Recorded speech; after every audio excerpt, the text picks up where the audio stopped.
आज हम बात करेंगे यूग्रो कैपिटल के मैनेजमेंट से, जिनसे बात होगी बोर्ड ने जो 240 करोड़ जुटाने की मंजूरी दे दी है, अब इसको लेकर आगे कंपनी की योजना क्या है और इससे मिली आय को किस तरह से इस्तेमाल किया जाएगा, आगे कितनी ग्रोथ की उम्मीदें हैं, इन सब मुद्दों पर बात करेंगे। यूग्रो कैपिटल के वाइस चेयरमैन और MD सचिंद्र नाथ हमारे साथ जुड़ गए हैं। सचिंद्र, आफ्टरनून, स्वागत है आपका हमारी इस बेहद खास पेशकश में। तो सबसे पहले जो इक्विटी अप्रूव हुई है उसके बारे में ही समझना चाहेंगे, क्या रैशनल है इस फंड रेजिंग के पीछे और आगे की योजना? बिल्कुल, आई थिंक सो बहुत सारे लोगों को शायद ये ध्यान में नहीं आता है कि यूग्रो लिस्टेड यूनिवर्स का पहला स्टार्टअप है। ज्यादातर स्टार्टअप जो है वो अनलिस्टेड स्टार्ट होते हैं, एक हाई वैल्यूएशन पे फिर लिस्ट होते हैं और रिटेल इन्वेस्टर को होता है। बट 2018 जुलाई 2018 में जब मैंने इसको स्टार्ट किया था तो एक बहुत छोटी सी लिस्टेड कंपनी को लेके उसमें सीधे 900 करोड़ का कैपिटल प्राइवेट इक्विटी इन्वेस्टर से रेज किया था। उसके बाद विगत 4 वर्षों में बहुत ही डिफिकल्ट टाइम रहा है लेंडिंग बिजनेस के लिए, कि पहले IL&FS हुआ, फिर DHFL, फिर यस बैंक, फिर कोविड। बट हमने इस पूरे दौरान में ये कोशिश की कि हम एक बहुत ही अच्छा फिनटेक जो कि डेटा और टेक ड्रिवन हो, बहुत बड़ा डिस्ट्रीब्यूशन जिसपे बिल्ड किया, और हमने बहुत बड़ा को लेंडिंग बिजनेस बिल्ड किया बैंकों के साथ।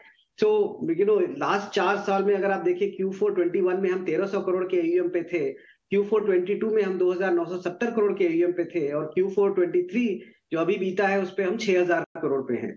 तो हमने बहुत ही एक रोबस्ट ग्रोथ डिमॉन्स्ट्रेट की है। मार्च में हमने करीब 600 करोड़ के स्मॉल बिजनेस लोन डिसबर्स किए, 3000 प्लस कस्टमर ऐड किए, और इस रन रेट पे हम करीब 10,000 करोड़ पहुंच जाएंगे नेक्स्ट ईयर। और सबसे अच्छी बात है कि हमारा जो अपेक्स जर्नी है, ज्यादातर स्टार्टअप और फिनटेक पहले 4 सालों में बहुत कैपिटल बर्न करते हैं। यूग्रो हमेशा से प्रॉफिटेबल बिजनेस रहा है, और अब इसका प्रॉफिट जो है वो पीयर सेट जो कि ट्रेडिशनल बिजनेसेस हैं उनके कंपेरेबल है। सो पिछले साल 20 करोड़ से इस साल हम 75 करोड़ की प्रॉफिटेबिलिटी पे है, और करंट रन रेट बेसिस पे करीब हम 200 करोड़ के PBT बनाएंगे नेक्स्ट ईयर, जो कि टॉप टीयर लेंडिंग इंस्टीट्यूशन के आसपास है। और इसको सबको अचीव करने के लिए अब टाइम आ गया था, जहां की पहला कैपिटल रेज तो सिर्फ हमने अपने नाम पे कर लिया था, बट ये कैपिटल रेज जो है वो 340 करोड़ का जो हम कर रहे हैं, ये हमारे बिजनेस की क्रेडिबिलिटी को एनहांस करता है। और सबसे ज्यादा जो मुझे अच्छा लगता है कि ये कैपिटल जो आई है ना, बहुत ही लॉन्ग टर्म इन्वेस्टर और इम्पैक्टफुल इन्वेस्टर से आई है। इसमें 240 करोड़ जो है वो आ रहा है IFU से, जो कि डेनमार्क गवर्नमेंट का आर्म है, एक बहुत ही बड़ा DFI है, और हमारा जो डेवलपमेंट एजेंडा है, जो इम्पैक्ट इन्वेस्टिंग एजेंडा है, उसको एक्सेलरेट करेगा।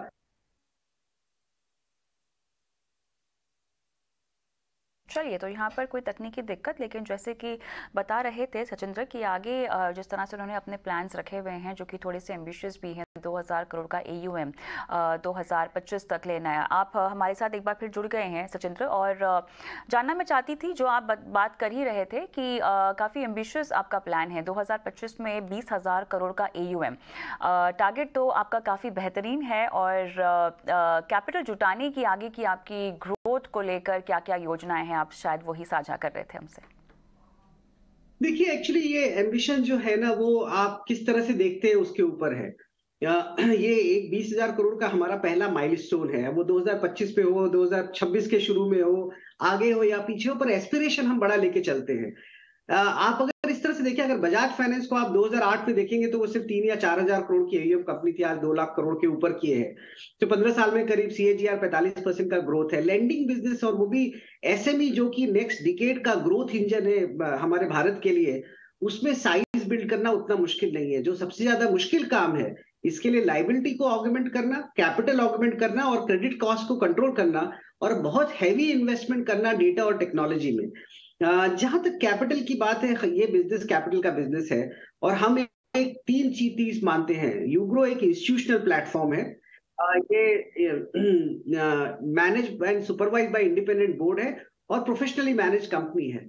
ऐसी कंपनियों के लिए जो कि अच्छा कर रही, कैपिटल कभी एक कोई मुश्किल चीज नहीं होती है। इंस्टीट्यूशनल इन्वेस्टर्स तो खोजते रहते हैं ऐसे बिजनेसेस जहां वो कैपिटल डिप्लॉय कर सके। आई थिंक सो ये कैपिटल रेज हमारा ये पूरा साल बहुत अच्छे से निकालेगा, और उसके बाद जैसा हमारा बिजनेस परफॉर्मेंस होगा हम फिर कैपिटल रेज करेंगे।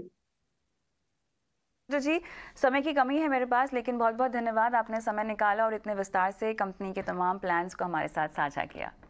और हमारे साथ अब जुड़ गए हैं निमेश ठाकरे, इंडिपेंडेंट रिसर्च एनालिस्ट, जो बताएंगे कि यूग्रो कैपिटल में उनका क्या टेक है। निमेश, आफ्टरनून, बताएं। वेरी गुड आफ्टरनून कविता।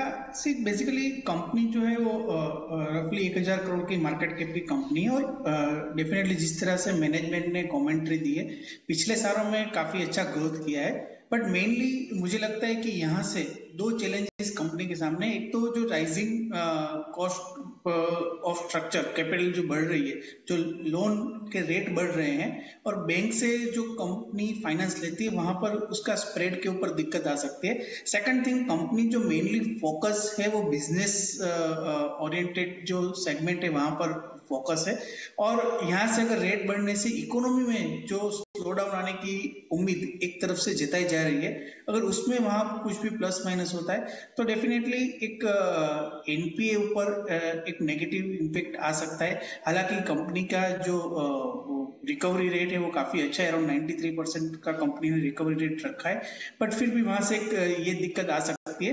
तो मुझे लगता है कि अगर आपको लॉन्ग टर्म के लिहाज से लेना है तो आप खरीद कर सकते हैं, प्लस कंपनी 150 करोड़ के आसपास, 150 रुपीज के आसपास जो है वो अपना क्यूआईबी भी लेके आ रही है। तो आई थिंक कि ये एक स्टेबल प्राइस है, यहाँ से नीचे जाने की जगह भी है। 120 मुझे लगता है एक बॉटम बन सकता है।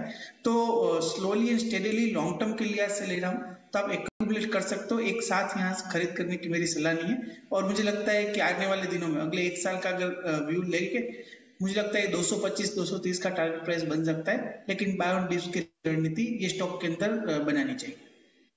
निमेश ठाकर, बहुत बहुत धन्यवाद, आपने समय निकाला, दर्शकों का मार्गदर्शन किया।